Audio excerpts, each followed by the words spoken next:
one of the problems the denizens of Birmingham are currently having is that my job is based around what's called an escalation process.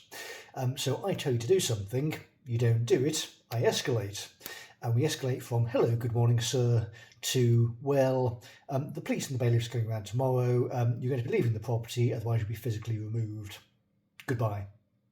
Generally speaking, this is the nuclear option. I mean, even then you've got to point them towards the homes provision once that happens. But because your duty as a housing provider has been discharged, the person in front of you may have no other options, they may turn quite nasty. So you've got to be prepared for, no, I'm sorry, this is the law, this is the final word, those type of conversations. And you've had many of those over the years with people who are vulnerable. When the court service can't run because of the behaviour of the managing director, then we can't do it either, because we can't go to court and say, well, we've looked after these people, we've done everything we can to assist them, they're just not paying, because what was happening is in the tower blocks and things like that, very, very violent and dangerous people were gaining access, threatening and menacing the tenants, and we had to I had to, according to the local authority, go and get these people for their rent money.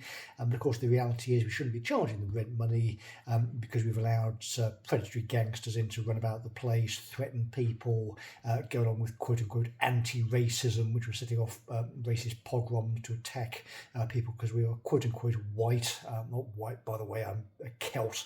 I'm a very large Celt on father's side, half Anglo on mother's side.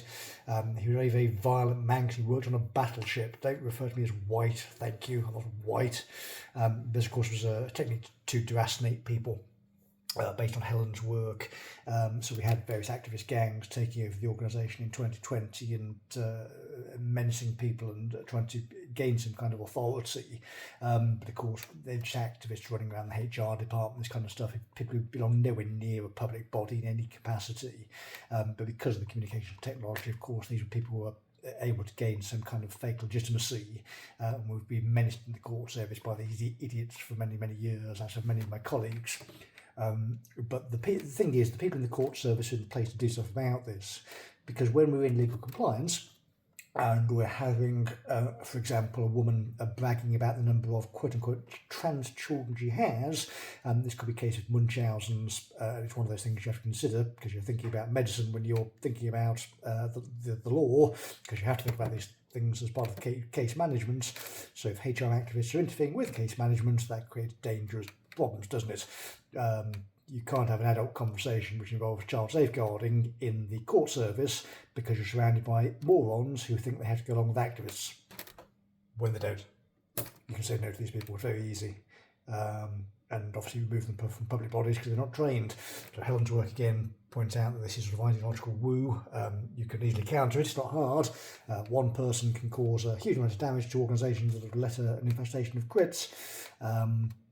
But yes, in this case, we're sort of making the point that if you're going to have someone to do that in an organisation, the compliance people are probably the people who do it, because we are used to escalating, in this case towards the managing director and her anti-racist city.